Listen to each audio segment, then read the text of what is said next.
Black money, white মানি এগুলো কোনো ব্যাপার না। মানি ইজ জাস্ট মানি। আপনাকে আমার মারাত্মক পছন্দ হয়েছে। হ্যালো বন্ধুরা, কি অবস্থা সবার? সবাইকে ঈদ উল ফিতরের অনেক অনেক শুভেচ্ছা। আজকে নিয়ে আসলাম এবার ঈদের রিলিজ হওয়া OTT web series myself Allen স্বপনের দ্বিতীয় সিজনের রিভিউ নিয়ে। এই ভিডিওতে আমরা জানবো এই ওয়েব সিরিজের ভালো এবং খারাপ দিক এবং আরও অনেক কিছু। তো চলুন চ্যানেলটাতে ঝটপট একটা সাবস্ক্রাইব করে মূল ভিডিও শুরু করা যাক। আর হ্যাঁ, ভিডিওটাতে একটা লাইক করে দিতে অবশ্যই ভুলে যাবেন না।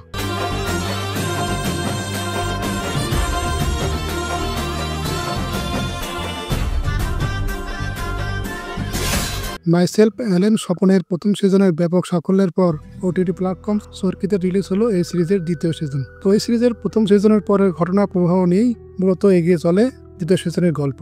এই সিজনের গল্পে দেখা যায় আগের গল্পটা আরও সুন্দরভাবে এগিয়ে নিয়ে যাওয়া হয়। প্রথম সিজনের গল্পের সূত্র ধরে এই সিজনে দেখা যায় অ্যালেন স্বপন যে কিনা তার বড় ভাই শামসুল রহমানের ছদ্মবেশে ঢাকায় বসবাস করছে। ঘটনাচক্রে তার সন্তান খুন হয়। এদিকে সন্তানের লাশ এবং আসল বইয়ের সাথে অ্যালেন স্বপনের লুকোচুরি, আর অন্যদিকে তার 400 কোটি টাকার পেছনে পড়ে থাকা তার অপরাধ টিমের সদস্যদের সাথে লুকোচুরি, আর সাথেই 400 কোটি কালো টাকাকে সাদা বানানোর বিভিন্ন কৌশল অবলম্বন। এই নিয়ে এগিয়ে চলে দ্বিতীয় সিজনের গল্প। আর যারা প্রথম সিজনটা দেখেননি তাদের উদ্দেশ্যে সিরিজের প্রথম সিজনের গল্পের একটা ঝলক দিতে চাই। তো গল্পটা ছিল এমন, অ্যালেন স্বপন যে কিনা মাদক ব্যবসার সাথে জড়িত, পাশাপাশি প্রচন্ড রকমের চালাক এবং ধুরন্ধর। এই অ্যালেন স্বপনের এক যমজ ভাই আছে যার নাম শামসুল রহমান, যিনি কিনা আবার সম্পূর্ণভাবে স্বপনের বিপরীত চরিত্র। এই শামসুল একদিন তার ছোট ভাই স্বপনকে বোঝাতে যায় চট্টগ্রামে এবং তাকে বুঝিয়ে বলে যে যেন অবৈধ মাদকের ব্যবসা ছেড়ে দেয় এবং সৎ পথে আসে। এই যাওয়াই যেন কাল হয়ে যায় বড় ভাই শামসুল রহমানের জন্য। পুলিশের হাত থেকে বাঁচতে নিজের বড় ভাই শামসুলকে খুন করে স্বপন, আর ঢাকায় ফিরে আসে শামসুলের ছদ্মবেশে। যেহেতু তারা যমজ ভাই ছিল সেহেতু বিষয়টা অনেকেই ধরতে পারেনি। যেহেতু তারা যমজ ভাই ছিল তাদের চেহারার পুরোপুরি মিল ছিল, তাই কেউ বিষয়টা বুঝতে পারেনি। তো তাই সে বাস করতে থাকে বড় ভাইয়ের বউ শাকিলার সাথে, আর সঙ্গে নিয়ে আসে 400 কোটি টাকা। তবে তার দলের লোকজনের সন্দেহ হয় যে স্বপন এখনো বেঁচে আছে। ঘটনাচক্রে তার দলের লোকজনের হাতে খুন হয় তার ছেলে সন্তান। তো আবার আসি দ্বিতীয় সিজনের গল্পে। এই দ্বিতীয় সিজনের গল্পে বাড়তি সংযোজন বলতে গায়িকা এবং অভিনেত্রী জেফার রহমান। এই সিজনের গল্পে তার একটা গুরুত্বপূর্ণ রোল আছে।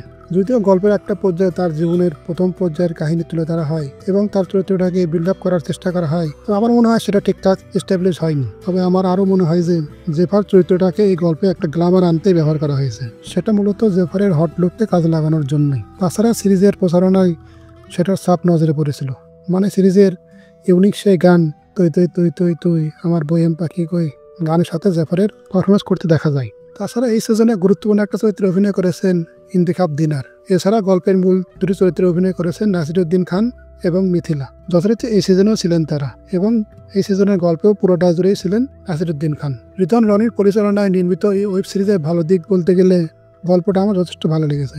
প্রথম সিজনের সাথে একদম সামঞ্জস্যপূর্ণ ছিল, মানে একদম সমানতালে এগিয়ে গেছে। সিরিজের এই সিজন দেখা শুরু করলে মনে হবে যেন প্রথম সিজনের গল্পের পরে ঘটনার প্রবাহই দেখছি। গল্পের সুন্দর সমন্বয় ছিল। তাছাড়া এই সিরিজের যে ডার্কনেস, মিউজিকের কাজ, লোকেশন, পুরো সিরিজটা জুড়ে যে কালার টোন ব্যবহার করা হয়েছে সেটা প্রথম সিজনের মতোই দুর্দান্ত ছিল।